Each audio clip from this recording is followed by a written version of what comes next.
পরিত্যক্ত তেলক্ষেত্রে ফিরছে বন্যপ্রাণের জীবন যুক্তরাজ্য ও যুক্তরাষ্ট্রে।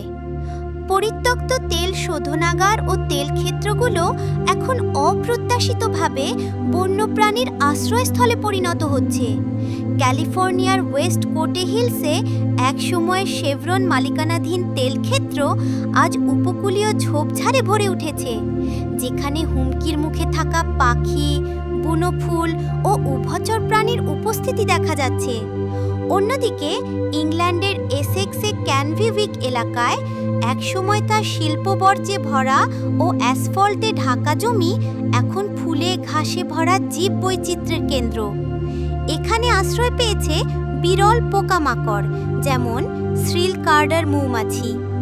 এই উদাহরণগুলো দেখাচ্ছে প্রকৃতিকে সুযোগ দিলে এমনকি সবচেয়ে দূষিত জায়গাতেও সে আবার প্রাণ ফিরে পেতে পারে।